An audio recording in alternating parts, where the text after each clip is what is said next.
Je dois vous avouer que je me suis auto-piégé avec cette série de nous différents de nœuds.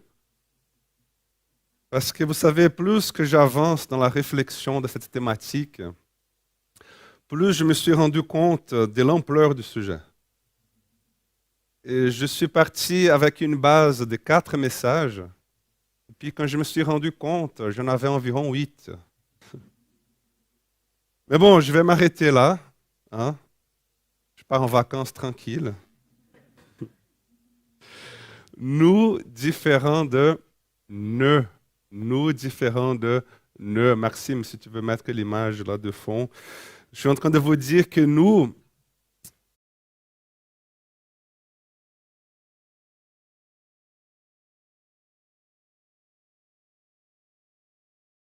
en nous, qui agit en nous, parmi nous et à travers nous. Et le nœud, c'est quoi le nœud? Le nœud, c'est tout ce qui empêche le flou de la vie. C'est tout ce qui empêche, c'est tout barrage qui empêche que la vie puisse continuer en nous, à travers nous et parmi nous. Je vous avais dit le premier message que l'unité, le nous, c'est un rêve de Dieu. C'est un rêve de Dieu. Que nous soyons un, que nous soyons un nous. Je vous avais dit aussi le deuxième dimanche que l'unité est un privilège. Être fils et fille de Dieu est un immense privilège, mais c'est aussi une immense responsabilité. Dans le nous, il y a souvent des nœuds qui se créent. Dimanche passé, je vous ai parlé du pardon, du manque de pardon, un nœud, un immense nœud qui peut se créer en nous. Et dans le nous, c'est qui appartient, c'est qui est dans le nous là? Dans le nous, il y a moi, il y a toi, il y a ton prochain, il y a Dieu. Et aujourd'hui, j'aimerais vous parler de la personne la plus importante qui est là avec vous dans ce nous maintenant. J'aimerais vous parler de cette personne qui peut être souvent un nœud et qui empêche le cours de notre vie. J'aimerais vous parler de la personne la plus importante que vous pouvez aimer pour ne pas être un obstacle ni pour vous ni pour les autres. Aujourd'hui, j'aimerais vous parler de la personne la plus importante dont vous pouvez prendre soin. Qui donc? Vous avez une idée? Peut-être que tu dis, je pensais que ce serait beaucoup plus facile. Peut-être que tu dis, bien sûr que c'est Dieu, là. C'est Dieu. La Bible nous dit que nous devons aimer Dieu au-dessus de toutes choses. Donc, la personne la plus importante, c'est Dieu. C'est vrai, hein? C'est vrai, amen, c'est vrai. Ou peut-être que tu dis que la personne la plus importante de ta vie, c'est ton prochain. Donc, la personne la plus importante de ta vie, c'est celle qui est à côté de toi. C'est celle qui est avec toi. Nous avons déjà tous entendu cette phrase célèbre qui dit que la personne la plus importante, c'est celle qui est devant toi. C'est vrai, c'est aussi vrai. C'est vrai que nous devrions vivre non pas seulement pour nous-mêmes dans le royaume du moi, mais c'est aussi vrai que nous devrions vivre en fonction de l'autre. C'est vrai. Mais aujourd'hui, j'aimerais vous dire que la personne la plus importante que vous pouvez aimer et que vous pouvez vous occuper, c'est vous-même. Vous savez, aujourd'hui, nous vivons dans notre société. Avoir une bonne santé émotionnelle est de plus en plus un grand défi pour le monde que nous vivons. Avoir une bonne santé psychique, une bonne santé émotionnelle est de plus en plus un immense défi dans la société que nous vivons. C'est pourquoi ce matin, le texte que j'ai choisi de lire avec vous, c'est le livre de l'Ecclésiaste. J'aimerais vous inviter, à travers le livre d'Ecclésiaste, j'aimerais vous inviter à découvrir un cheminement de santé émotionnelle pour bien traverser la vie. Un cheminement de santé émotionnelle pour bien traverser les circonstances. J'aimerais vous donner quelques conseils, plus précisément 3 conseils pour que vous ayez une vie meilleure. pour que vous ayez une vie meilleure, afin que vous ne soyez pas un nœud pour vous-même. Donc le texte que je choisis de départ, c'est Ecclésiaste, le chapitre 3, du verset 1 au verset 8. Ecclésiaste, le chapitre 3, du verset 1 au verset 8. Il y a un temps pour tout et un moment pour toutes choses sous le ciel. Il y a un temps pour enfanter et un temps pour mourir, un temps pour planter et un temps pour arracher le plant, un temps pour abattre et un temps pour soigner, un temps pour démolir et un temps pour construire. Il y a aussi un temps pour pleurer et un temps pour rire, un temps pour se lamenter et un temps pour danser, un temps pour jeter des pierres et un temps pour en ramasser, un temps pour prendre dans ses bras et un temps pour s'éloigner de ce que l'on prend dans ses bras.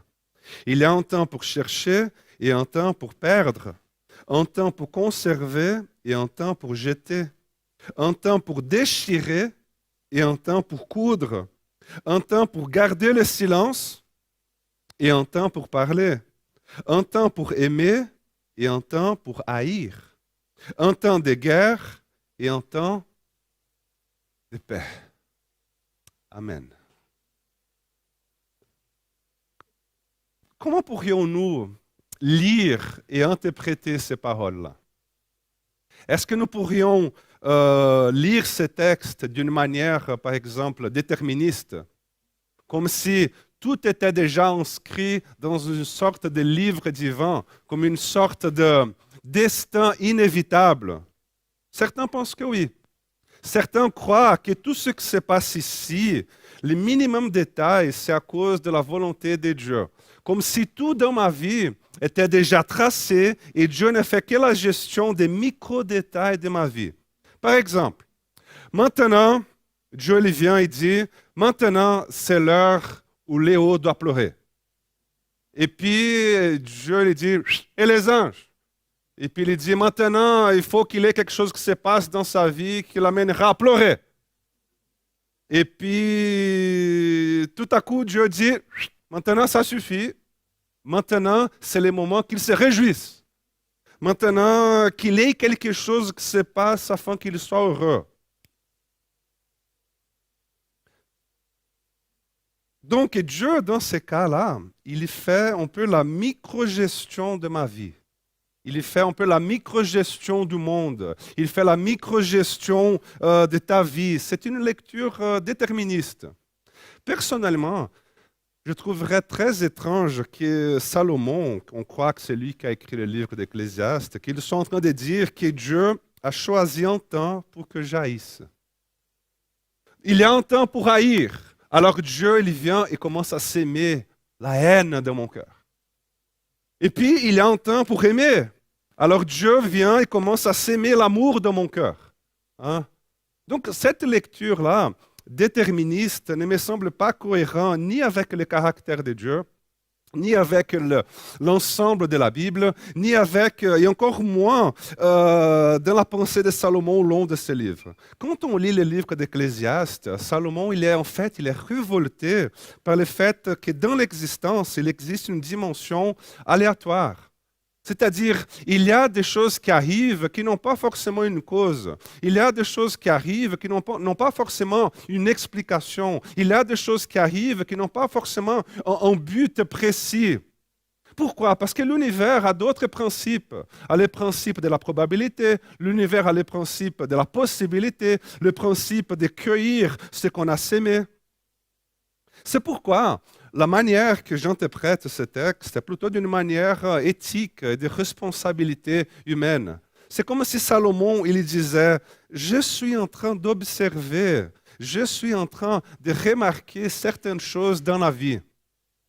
Et puis il dit, certaines choses qui sont en train de se passer, de se produire, sont inévitables. Par exemple, il va écrire au chapitre 11 d'Ecclésiaste que quand les nuages sont pleins, il va pleuvoir sur la terre. OK. Et puis il dit que l'arbre qui est tombé, elle va rester à l'endroit où elle est tombée. que ça soit vers le sud ou que ça soit vers le nord. Autrement dit, certaines choses sont inévitables. Par contre, il y a d'autres situations qui sont aléatoires. Et tandis qu'il y en a d'autres qui Dieu il est à la ressource aussi. Il dit, qui pourra redresser ce que Dieu a tordu? Ainsi, vous savez, nous vivons dans un univers où il existe un temps pour rire, et il existe aussi un temps pour se lamenter, il existe aussi un temps pour prendre dans ses bras, il existe aussi un temps pour s'éloigner de ceux qu'on prend dans ses bras, il est dit qu'il existe un temps pour planter, il existe un temps aussi pour arracher le plant. En fait, Salomon, les amis, il est en train d'observer l'existence, tout simplement. Il ne se soucie pas d'expliquer du pourquoi de ceci ou le pourquoi de cela. Il observe seulement. Il observe, par exemple, il dit qu'il y a un temps, il est là en train d'observer, et puis il dit, il y a un temps où ce couple-là était tombé amoureux. Tellement amoureux qu'ils se sont fait des promesses d'être ensemble jusqu'à la mort. Et puis il observe. Et puis tout à coup, ce couple commence à se disputer. Tout à coup, ce couple commence à s'éloigner. Plus de câlins, plus de bisous, plus de bonjours. Et puis ce couple décide de se divorcer. Et puis tout à coup, il commence à se haïr. Et puis Salomon, il est là en train d'observer et il dit, il y a un temps pour aimer et on dirait que maintenant, c'est un temps pour haïr. Il n'est pas en train de dire que quelqu'un a déterminé le temps pour aimer et quelqu'un a déterminé le temps pour haïr. Non, il observe, tout simplement. Il observe. Il observe le temps pour planter. Il observe le temps pour cueillir. Il remarque qu'il faut de la sagesse, il faut de la sensibilité pour savoir quand il faut clore une étape et commencer ainsi une autre étape. Quand il faut de la sagesse pour clore un chapitre et commencer ainsi à réécrire une autre histoire. Donc Salomon, il observe. Et puis il dit qu'il a un temps pour construire. Et puis il dit qu'il a aussi un temps où la sagesse nous demande de démolir. Pourquoi démolir? Parce que telle chose-là n'est plus d'actualité, elle ne sert plus à rien. Donc il faut faire en sorte qu'elle cesse d'exister. Il ne dit pas qu'il faut attendre jusqu'à ce que dans son cercle naturel, elle cesse d'exister. Non, il dit qu'il y a des choses que nous devons arracher. Il y a des choses qu'il faut démolir. Donc encore une fois, il observe. Et dans toutes ces observations, Salomon, d'après ce que je suis en train de comprendre de ce texte, il est en train de nous suggérer un cheminement de santé émotionnelle pour bien traverser la vie et les circonstances. Salomon, là, il est en train de nous suggérer un cheminement de santé pour bien vivre malgré les inattendus, pour bien vivre malgré les choses qui arrivent de manière aléatoire, malgré les situations inévitables. La question, c'est comment puis-je tenir bon? Comment garder ma santé psychique, émotionnelle, spirituelle dans tout ça? Comment garder ma santé psychique, émotionnelle dans tout ce chaos? Dans toute cette situation chaotique. Et puis Salomon, je crois qu'il va nous donner 3 conseils.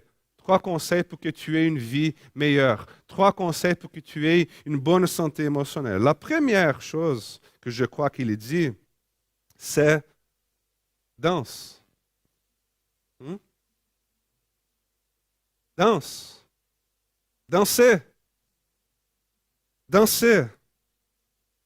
Danse au rythme de la musique. Autrement dit, il dit qu'il a un temps pour danser. Autrement dit, sois attentif au rythme de ta vie. L'apôtre Paul dit la même chose, mais avec d'autres mots. Il dit, il faut discerner les temps. Il faut discerner les saisons. Il faut être attentif à la manière dont les circonstances s'organisent et dont les circonstances se désorganisent autour de toi. Il faut être attentif aux choses qui sont en train de naître et être attentif aux choses qui sont en train de mourir. Et il faut les laisser mourir. Ils sont en train de mourir, il ne faut pas vouloir qu'ils renaissent. Il dit qu'il faut être attentif aux choses qui sont en train de pourrir et que tu dois les arracher. Discerner les saisons, discerner les saisons et pouvoir ainsi donner la bonne réponse à cette situation. Il va dire qu'en Ecclésiaste, le chapitre 4, 14, il dit qu'au jour du bonheur, jouis du bonheur. Et au jour du malheur, réfléchis. Car Dieu a fait l'un et l'autre, de sorte que l'homme ne puisse rien deviner de son avenir. Le jour du bonheur, jouis du bonheur. Et le jour du malheur, réfléchis, remets-toi en question. Pourquoi cela est en train de se passer? Mais où est ma part? Où est la part? Réfléchis, remets-toi en question. Et trouve ton refuge en Dieu au jour du malheur. Donc, danse. Réjouissez avec les personnes qui sont dans la joie et pleurez avec celles qui pleurent. Se réjouir et pleurer, se réjouir et pleurer. Parfois, je fais ça dans la même journée. Parfois, je reçois un message qui dit « Léo, j'ai besoin de discuter parce que j'ai envie de me suicider. » Et puis, 1 heure après, « Léo, merci Seigneur, l'enfant est né en bonne santé. La maman et le bébé vont bien. » Je ris et je pleure et je ris et je pleure. Finalement, je suis quoi? Je suis dans la joie ou dans la tristesse? La réponse, c'est que je suis en bonne santé. Parce que j'arrive à maintenir ma capacité de pleurer lorsqu'il faut pleurer et j'arrive à garder ma capacité de rire lorsqu'il faut rire. Je ne peux pas aller, par exemple, ou en tout cas, normalement pas, je ne peux pas aller dans une fête de mariage et embrasser les mariés comme si j'étais dans un service funèbre. En tout cas, ce n'est jamais arrivé avec moi. De la même manière que je ne peux pas aller à un service funèbre et rire comme si j'étais dans un mariage. Je suis en bonne santé. Pourquoi? Parce que mon cœur, il répond à la réalité de la vie. Il danse au rythme de la musique. Donc, laisse-moi vous dire une chose par rapport à ça, les amis. Il ne faut pas te culpabiliser lorsque tu as envie de t'enfermer dans ta chambre pour pleurer. Il ne faut pas te culpabiliser si ce jour-là tu as perdu l'appétit. Tu n'as pas envie de manger. Il ne faut pas te surcharger et te culpabiliser lorsque tu ne te sens pas productif. Vous savez pourquoi? Parce qu'il y a des saisons comme ça. Et bonne nouvelle, cela montre que tu es vivant. Cela montre que tu es sensible à la réalité de la vie. Mais vous savez, en tant que chrétiens, nous avons cette immense capacité de cacher justement nos émotions. En tant que chrétiens, nous avons cette immense capacité de nous cacher derrière une fausse spiritualité. Par exemple, comment ça va? Au nom de Jésus, ça va. D'accord, mais ça va ou ça ne va pas? Je suis plus que vainqueur et par la puissance de Jésus-Christ, je déclare que, ok, ouais. Mais comment va ton âme? Comment ça va ton âme? Je suis fille et fils du roi des rois et par la puissance de Jésus-Christ. Pourquoi est-ce si difficile d'accepter, d'exprimer, de nommer, de reconnaître le temps pour mourir, de reconnaître le temps pour arracher, de reconnaître le temps pour pleurer, le temps pour se lamenter, le temps pour déchirer? Maintenant, ne te culpabilise pas, mais préoccupe-toi si cela fait déjà longtemps que tu es dans ta chambre en train de pleurer. Parce que là, il est en nœud. Et il faut dénouer. Il faut prendre des mesures. Pourquoi? Parce qu'il y a toute une vie qui est en train de se dérouler à l'extérieur. Et parfois, vous savez, dénouer, prendre ces mesures-là signifie prendre un rendez-vous chez un psychiatre. Signifie faire une thérapie. Signifie faire une thérapie de couple, les amis. Faire une thérapie de couple. Et en fonction de la situation, il faut accepter de prendre des médicaments. Je discute avec des gens, oui, mais je prends. C'est une saison comme ça, quoi. Tu te culpabilises encore avec ça. Parfois aussi, ces mesures-là, dénouées, signifient faire une retraite spirituelle. Signifie passer un temps de prière. Faire une semaine de jeûne et prière, un temps pour demander à Dieu et aussi un temps pour demander à soi-même devant Dieu et de dire, comme le roi David a fait plusieurs fois, il disait, mais pourquoi es-tu aussi triste, ô mon âme? Pourquoi? Mais il y a quoi qui se passe là-dedans? Pourquoi tu n'as plus d'appétit? Pourquoi tu as envie de pleurer dans ta chambre? Il y a quoi qui se passe? Et puis, comme le roi David a dit au psaume 139, il dit, sonde-moi, Seigneur. Seigneur, connais mes pensées. Connais mes pensées. Conduis-moi sur le chemin de vérité. Conduis-moi sur le chemin de vérité, Jésus. Et cela m'amène au deuxième conseil de Salomon pour que tu aies une vie meilleure. Je crois qu'il dit, décide. Décide. Danse, décide. Dieu, frères et sœurs, il nous a donné une immense capacité, un don merveilleux, c'est le don du libre arbitre. Décider, c'est un acte sacré. Choisir comment vivre, choisir comment agir, choisir comment réagir et assumer le rôle des protagonistes de nos vies. Vous savez, ne te laisse pas emballer dans ces idées du genre on verra bien, laissons faire. Le temps est notre meilleur allié. C'est dans les mains de Dieu. Oui, c'est vrai que c'est dans les mains de Dieu, mais nous avons aussi notre rôle à jouer aussi.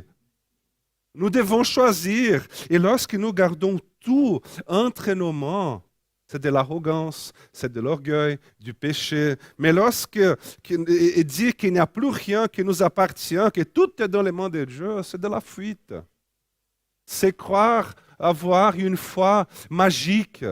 La Bible va nous dire, si le Seigneur ne bâtit la maison, les bâtisseurs travaillent en vain. Si le Seigneur ne garde la ville, c'est en vain qui veille les gardes. Mais il faut bâtir la maison, il faut garder la ville. Et puis Salomon nous dit, choisis. Ecclésiaste 11, le verset 4 dit que celui qui prête trop attention au vent ne s'aimera jamais.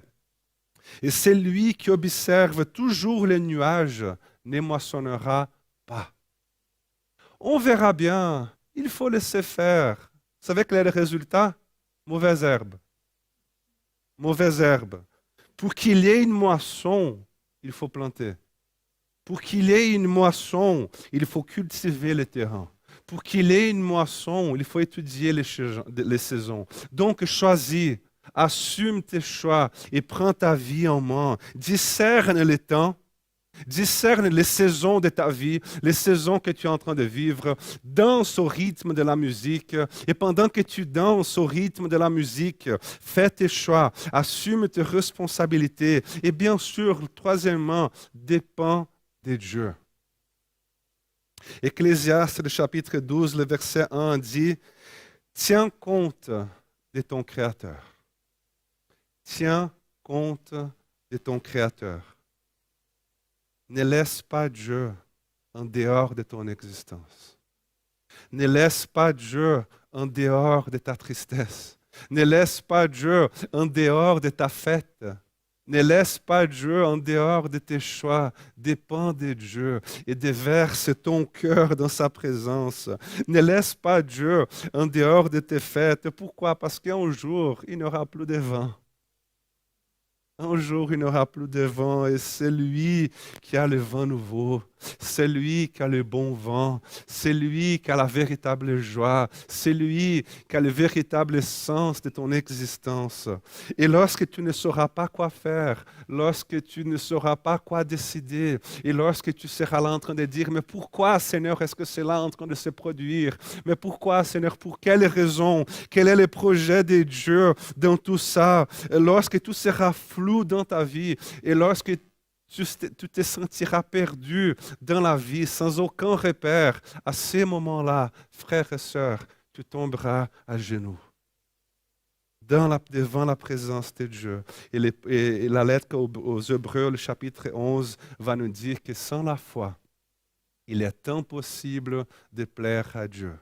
Pourquoi? Car celui qui s'approche de Dieu doit croire qu'il existe et qu'il récompense ceux qui se tournent vers lui. Combien de fois je ne me suis pas mis à genoux devant Dieu en disant, mais Seigneur, je n'ai aucune idée de quoi faire là. De dire, Seigneur, en fait, je ne sais pas comment danser. Je ne sais pas comment danser dans cette saison de ma vie. En fait, c'est quoi? Seigneur, cette musique-là, elle ressemble plutôt à un bruit qu'une mélodie. Cette musique de ma vie, là, Seigneur, c'est du bruit, quoi. Seigneur, ça vient d'où? Je ne comprends pas. Mais Seigneur, me voici à genoux devant toi, Seigneur, et je te demande ta bénédiction. Et me voici, Seigneur, à genoux devant toi et je te demande ta grâce. Et je prie, Seigneur, viens, Seigneur, participer et viens, Seigneur, régner dans toute ma vie, dans tout ce que je fais. Viens, Seigneur, et viens régner. C'est pourquoi, quand je lis les livres, ces livres d'Ecclésiaste, j'entends la voix de Dieu qui me parle justement de ces 3D, danse, décide et dépend de Dieu. Danse, décide et dépend. Donc les amis, indépendamment de ta saison de vie, laisse-moi vous dire une chose, ne te désespère pas. Cela va passer. Amen. Ne te désespère pas. Jésus, il dit, chaque jour suffit sa peine. Reconnais ta saison de vie. Reconnais ta saison de vie. Peut-être que tu es là en train de vouloir planter. On dit que Dieu est là, mais c'est le temps d'arracher, ma fille. C'est le temps d'arracher. Peut-être que tu es là en train de vouloir prendre dans les bras. Et Dieu est en train de te dire, mais maintenant c'est le temps de s'éloigner. Ça ne sert à rien de vouloir continuer à planter, de vouloir prendre dans les bras, de vouloir... non, c'est une autre saison. C'est un autre contexte. Donc reconnais ta saison de vie, respecte ton rythme, danse au rythme de la musique, assume tes responsabilités, aie du courage pour prendre tes décisions et au-dessus de tout, fléchis les genoux devant Dieu. Fléchis les genoux devant Dieu. Pourquoi? Parce que Dieu est bon et il sait aimer. Amen. Dieu est bon et il sait aimer. Dieu est bon et il sait aimer. Donc prends soin de toi. Prends soin de toi. Et ne sois pas un nœud pour toi-même. Et vis pour la gloire de Dieu. Amen. Prions.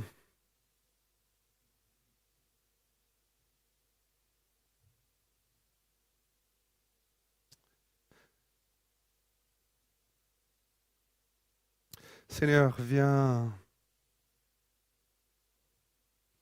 Seigneur, encore une fois, tu nous as promis une vie et une vie en abondance. Dans le sens que tu as une qualité de vie pour chacun de nous. Et Seigneur, que nous soyons attentifs à cela. Que nous soyons attentifs, Seigneur, aux différentes saisons de nos vies. Seigneur, nous ne voulons pas être têtus et continuer à vouloir arracher ce qu'en fait tu es en train de nous demander de planter. Seigneur, que tu nous donnes de la sagesse pour discerner les saisons de nos vies, du monde aussi. Et tu nous donnes, Seigneur, de la capacité d'assumer, de faire des choix, d'assumer les responsabilités de nos vies. Et toi, Seigneur, tu nous donnes la force de tous les jours, Jésus, de tous les jours nous mettre à genoux devant toi, en sachant, Seigneur, vers qui d'autre aller, parce que c'est toi qui as les paroles de vie éternelle. Vers qui d'autre aller, Seigneur? Vers qui d'autre aller? Donc nous dépendons en toi, Jésus. Dépendons de toi.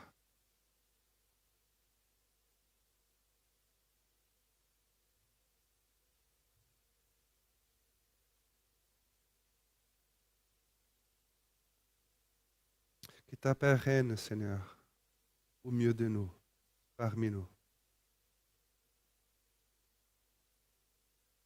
Viens visiter, Seigneur, les cœurs qui sont attristés, les épaules qui sont surchargées. Viens nous visiter, Seigneur. Sois à l'œuvre, Saint-Esprit. Amen.